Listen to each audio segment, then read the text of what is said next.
All right, let's go back to the Discord lines and hear from some more people in the audience. davidpakman.com/Discord, of course, is the only place to call into the show. Important to understand there, accept no substitution, I think is the point that I'm trying to make. Let's go to Josh from Michigan. Josh from Michigan, welcome to the program. What's on your mind? Hi, David. Cool. It's nice to touch base here. I was just thinking about, I look at the 270towin.com app and I look at the map and I see all you really need to have a stable Democratic president going into the future are existing blue states plus Wisconsin, Michigan, and Pennsylvania. And the existing problem these three states have are sort of loss of population or stagnating population. And my question is kind of, what do you think these three states can do to sort of gain population and stay strong for a more progressive future? Because that's kind of where I'm coming from. Well, let me propose something different to you, Josh. You're not wrong that one way, if you hold voter turnout level, one way for Democrats to do better in those states would be to get people to move to those states who would vote for Democrats. Certainly that's possible. I think that there's an easier way, though.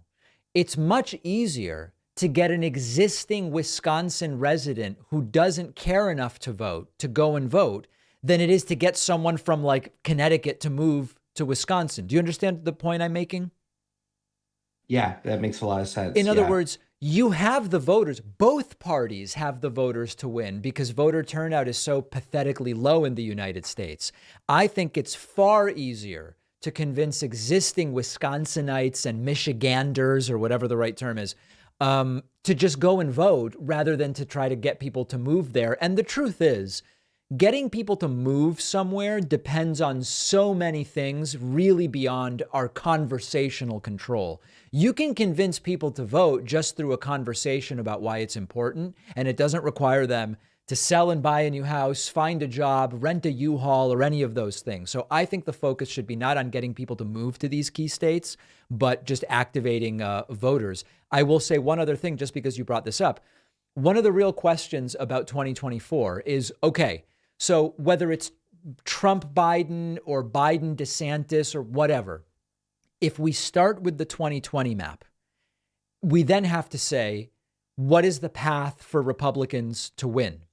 And when you start looking, it's not a great path for Republicans. Now, I'm not saying Biden's got this. I'm not saying that by any means. But when you look at some of these states, Trump got Florida in 2020. So you don't even have to worry. Like, Biden won and didn't get Florida. Imagine that Georgia, which Biden won, went to the Republican, which it often does. That still leaves Democrats with 290 electoral votes. Imagine that Republicans also get Arizona back, which I think has gone more blue, Josh, since 2020. Democrats still have 279. So the point here is not that Republicans can't win or whatever. My point is, if I think about 2020 and think about what's changed, I think Georgia has stayed as purple as it was. I think Arizona has gone more blue. And so Republicans do have some work to do to get to 270 votes in 2024. Yeah, I totally agree. Yeah, they have a lot of work to do. And I think Michigan, for what it's worth, has gone a little bit left since 2020. 2022, it went for Gretchen Whitmer by 11%. Yep. And she's done some positive things here, a little bit slower on the clip than Minnesota, but just foundational stuff that I think is going to be great for the future of the state here. Excellent stuff. All right, Josh, thank you so much for the call. You're welcome. All right, there goes Josh from Michigan with, those are important issues, nitty gritty stuff for sure. 30 million trees are destroyed every year for toilet paper in the US alone. So, toilet paper is a big contributor to deforestation and climate change. Our sponsor, Real Paper, makes toilet paper from bamboo. Bamboo plants keep growing, which means no deforestation. Bamboo also absorbs 5 times as much carbon from the atmosphere as pine trees. And bamboo toilet paper is stronger than regular toilet paper and even softer. So bamboo toilet paper is all around a win for you and for the environment. It's time to move on from that toilet paper from trees that you're using at home. When you use Real Paper, it doesn't feel like you're sacrificing anything. It's soft and fluffy, and they'll ship it to your door in plastic-free packaging on a schedule. Super easy.